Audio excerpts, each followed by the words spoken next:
வணக்கம் நண்பர்களே. இன்னைக்கு என்னோட பயணம் நீங்கள் எங்கே வரப்போகிறீங்க அப்படின்னு பார்த்தீங்கன்னா, ஆழியாறு டேம் ஆனைமலையில் இருக்கக்கூடிய ஆனைமலை அடிவாரத்தில் இருக்கக்கூடிய ஆழியாறு டேம் பொள்ளாச்சியில் இருக்குது. அங்கே தான் நம்ம போயிட்டுருக்கோம். இங்கே பார்க்குற போகிற வழியே தெரியுது. பொள்ளாச்சி தாண்டி ஆனைமலை போகிற வழியில் இருக்கக்கூடிய சீனரிஸ் அவ்வளோ அருமையாக கண்ணுக்கு குளிர்ச்சியாக இருக்கக்கூடிய ஒரு இடம். அதையெல்லாம் தாண்டி தான் நம்ம ஆழியாறு டேமுக்குள்ளே போவோம். அந்த பொள்ளாச்சியிலேருந்து ஆழியாறு டேம் எங்கே இருக்குதுன்னு பார்த்தீங்கன்னா, பொள்ளாச்சியிலேருந்து 25 கிலோமீட்டர் தூரத்துலையும், கோயம்புத்தூர்லேருந்து 65 கிலோமீட்டர் தூரத்துலையும் இருக்குது. பொள்ளாச்சியை தாண்டிட்டாவே நமக்கு வந்து ஒரு அருமையான பெர்த் பிரேக்கிங் வியூ. இது வந்து ஆழியார் நியர் பக்கத்தில் போனோன்னே இந்த ஊரெல்லாம் கிராஸ் பண்ணி தான் போவோம். ரெண்டு பக்கம் பார்க்குறப்போ உங்களுக்கு அவ்வளோ அருமையான வியூஸ் இருக்குது. ரொம்ப நீங்கள் ஈவன் அந்த ட்ராவலே உங்களுக்கு ரொம்ப ப்ளசண்ட்டாக இருக்கும். ஏன்னா நீங்கள் யூ வில் ஃபுல்லாக க்ரீனரி, ரெண்டு பக்கம் நல்ல மரங்கள், அருமையாக நல்ல ஒரு ரொம்ப கண்டூசிவான ஒரு அட்மாஸ்பியர் இருக்கும். அருமையாக நீங்கள் பார்த்துட்டே நீங்கள் கிராஸ் பண்ணி போகலாம். இந்த ஆழியார் டேம் வந்து ரொம்ப ரொம்ப சுலபமாக ரீச் பண்ணக்கூடிய ஒரு இடத்துல தான் இருக்குது. நீங்கள் ரோடுவேஸில் கோயம்புத்தூர்லேருந்து வந்தீங்கன்னா நீங்கள் காரில் வரலாம், நீங்கள் இல்லைன்னா ஈவன் பைக்கில் கூட நீங்கள் வரலாம். இந்த இந்த இடத்துல தான் சான்ஸே இல்லை. பாருங்கள், ரெண்டு பக்கம் பார்த்தீங்கன்னா அருமையாக அந்த எண்டில் பார்த்தீங்கன்னா உங்களுக்கு தெரியும். இந்த மேற்கு தொடர்ச்சி மலையோடைய இதை பார்த்துட்டு அதுக்கப்புறம் நம்ம இங்கே என்ட்ரு ஆகிறோம். உள்ளே அதெல்லாம் கிராஸ் பண்ணி வந்தோடனே ஆழியார் டேமோட என்ட்ரன்ஸ் இது. இதில் நீங்கள் என்ட்ரன்ஸ் டிக்கெட் வாங்கிட்டு உள்ளே வந்தீங்க அப்படின்னா, ஃபஸ்ட்டு கீழே வந்து டேம் வந்து மேலே தான் இருக்குது. கீழே பார்த்துட்டிங்கன்னா பார்க்கு, அது வந்து தமிழ்நாடு ஃபிஷரிஸ் டிபார்ட்மெண்ட் வந்து மெயின்டைன் பண்ணுறாங்க.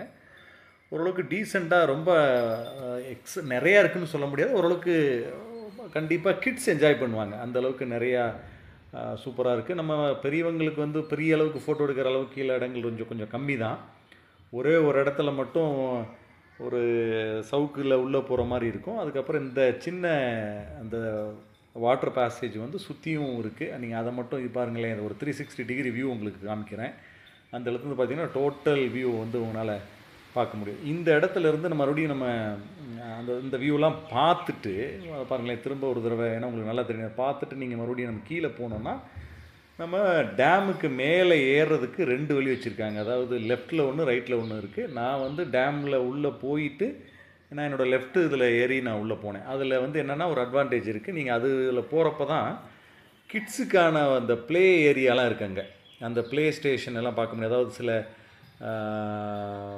ஃபன் அண்ட் கேம்ஸ் இருக்கக்கூடிய அந்த தூரி, அந்த பெரிய பெரிய கிராடல் மாதிரி இருக்கக்கூடிய அந்த ஒரு கேம்ஸு, அது எல்லாமே paid games. You have to pay and use பண்ணலாம். இந்த இடத்துலலாம் நீங்கள் கிராஸ் பண்ணி போகிறப்ப பார்த்தா உங்களுக்கு நல்லா தெரியும். அங்கே நிறைய ஃபேமிலி வந்து என்ஜாய் பண்ணுறாங்க. எஸ்பெஷலி கிட்ஸ் வந்து ரொம்ப லைக் பண்ணுவாங்க இந்த இடத்த. ஏன்னா நீங்கள் இந்த ரொம்ப சுலபமாக நீங்கள் சாதாரணமாக இங்கேயே நீங்கள் 2 மணி நேரம் கூட செலவு பண்ணுற அளவுக்கு டைம் இருக்கு. பாருங்கள், இதெல்லாம் நீங்கள் பார்க்கலாம். ரைட் சைடில் இருந்து பாருங்கள், அந்த கிட்ஸ்க்கான அந்த ஒரு கேம்ஸ் இருக்கிற ஏரியா. அது மாதிரி ஒரு கிட்டத்தட்ட ஒரு 2, 3, 4 இதை பார்த்தேன் நான் அங்கே. இங்கே பாருங்கள், ரைட் சைடில் பார்த்தா தெரியும் உங்களுக்கு.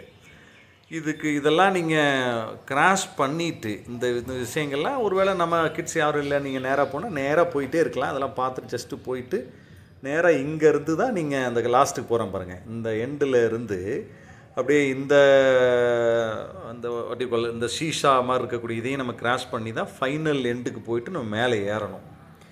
இங்கே தான் ட்விஸ்ட் இருக்குது. டேம் வந்து ஜஸ்ட் இதை நேராக போயிட்டு உடனே நீங்கள் டேமை பார்க்க முடியாது. இங்கேருந்து அந்த மேலே போகிறதுக்கு கொஞ்சம் தூரம் நீங்கள் நடக்கணும். அதில் வந்து எஸ்பெஷலி கொஞ்சம் வயசானவங்க இருந்தாங்கன்னா கொஞ்சம் சிரமமாக இருக்கும். ஏன்னா படிக்கட்டு வந்து நிறையா கிட்டத்தட்ட மேலே உயரமாக மேலே ஏறணும்.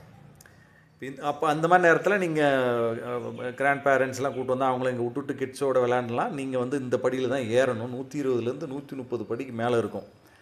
கண்டிப்பாக பாதி தூரம் வந்தோடனே நான் பார்த்த சில பேர் ஐயோ மூச்சு அடைக்குதப்பா அப்படின்னு சொல்லி உட்காந்துட்டு இருந்தாங்க. நானும் பார்த்தேன். ஈவன் ஹெல்த்தியாக இருந்தாலுமே கூட நீங்கள் ஒரு மிடிலுக்கு போயிட்டு just you have to take ஒரு 2 மினிட்ஸ் ரெஸ்ட் எடுத்துகிட்டு தான் போகிற மாதிரி இருக்கும். ஏன்னா நீங்கள் நல்ல கொஞ்சம் செங்குத்தான படி, பட் ரொம்ப கஷ்டப்படுறதில்ல. நீங்கள் ஏறிடலாம், அழகாக ஏறக்கூடியதான். இங்கேருந்து ஆரம்பிச்சிங்கன்னா இங்கே தாங்க நீங்கள் பார்க்கக்கூடிய மெயின் வியூ, டேமோடைய வியூ பார்க்குறீங்க. இப்போ இதுதான் ஆழியார் டேம். 1959 கட்ட ஆரம்பித்து 1962 கட்டி முடிக்கிறாங்க. இதை யார் ஓப்பன் பண்ணுறாங்கன்னு பார்த்துட்டிங்கன்னா, இந்த வியூ பாருங்கள். நான் அதை பற்றின விஷயங்கள் கொஞ்சம் பின்னாடி சொல்கிறேன்.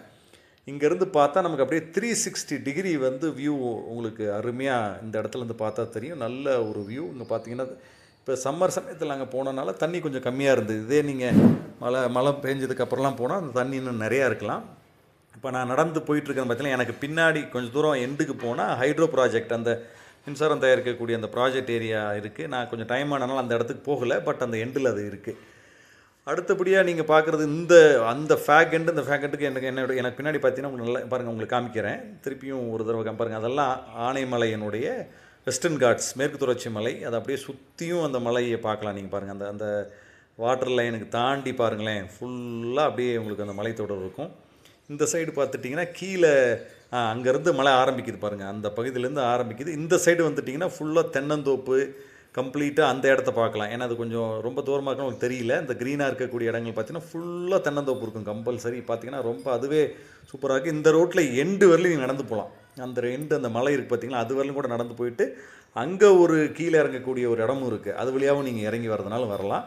பட் நான் அந்த அளவுக்கு அவ்வளோ தூரம் நான் போகலை. நான் இங்கேயே இருந்துட்டு இதை கவர் பண்ணிவிட்டு அதுக்கப்புறம் நான் அங்கேருந்து அப்படியே கீழே இறங்க ஆரம்பித்தேன். இப்போ சொன்ன பார்த்தீங்களா, 1959 ஆரம்பித்து 62 கட்டி முடிக்கிறாங்க. இதை அப்போதைய பிரதமர் பண்டிட் ஜவஹர்லால் நேரு தான் ஓப்பன் பண்ணுறாங்க. நம்ம அந்த காலகட்டத்தில் திரு காமராஜ் அவர்கள் தான் நம்மளுடைய தமிழ்நாட்டினுடைய முதலமைச்சராக இருந்திருக்கார். அவருடைய தலைமையில் தான் இந்த அணை ஓப்பன் பண்ணியிருக்காங்க. இது இந்த ஏரியாவில் இருக்கக்கூடிய மக்களுக்கான வாழ்வாதாரத்தை அளிக்கக்கூடிய நீர்நிலை. இது இல்லாமல் இந்த பக்கம் விவசாயமே பண்ண முடியும். இந்த மாதிரி நிறைய ட்ராவல் வீடியோஸ் பார்க்கணுன்னா என்னோடய சேனலை சப்ஸ்கிரைப் பண்ணிக்கோங்க. நான் உங்களுக்கு தொடர்ந்து இந்த மாதிரி நிறைய வீடியோக்களை என்னுடைய பயணத்தினுடைய வீடியோக்களை உங்களுக்கு போட்டுட்ருக்க போகிறேன். உங்களுக்கு பிடிச்சா சப்ஸ்கிரைப் பண்ணுங்கள். நன்றி, வணக்கம். மீண்டும் ஒரு வீடியோவில் சந்திக்கலாம்.